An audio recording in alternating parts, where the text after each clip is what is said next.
అదే నమస్కారం. Crime awareness channel ఇస్తున్నానండి. చాలా అంటే చాలా బాధేసింది.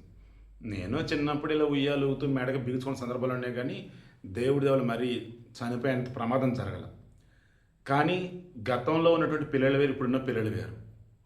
అప్పట్లో మనకి కొంచెం అత్తెలితేటలు ఎక్కువ ఉండే, జాగ్రత్తగా ఉండేవాళ్ళం కోతి పనులు చేస్తున్నా కానీ. పాపం ఇప్పుడు పిల్లలు ఏంటంటే చాలా సెన్సిటివ్గా ఉంటూ ఉన్నారు.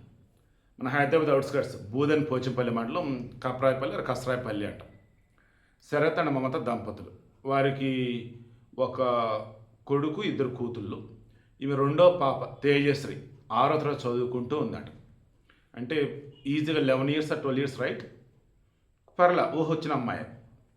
ఈ ఇంట్లోనే సీలింగ్ రాడ్కి చీరతో ఊయలేశారు. ఇంట్లోనే పాపం ఆడుకుంటే మరి పిచ్చి పిల్ల ఏం చేసిందేంటో కానీ అంటే మొత్తం బిగుసుకుపోయింది పాపం. స్పృహ తప్పిపోయింది. ఇంకా ఇంట్లో చూసేసరికి స్పృహ తప్పిపోయింది. ఊరి మొత్తం బీచుకున్నట్టుగా ఉయ్యిల. హడావుడు ఇంకా ఆసుపత్రి పట్టుకెళ్ళారు. వాళ్ళు చూసి చనిపోయిందమ్మా అన్నారు. దండం పెడుతున్నా, దయచేసి ఈ కాలం పిల్లలకి ఏ వస్తువుతో ఎలా ఉండాలి, ఎలా ఆడుకోవాలి చెప్పండి.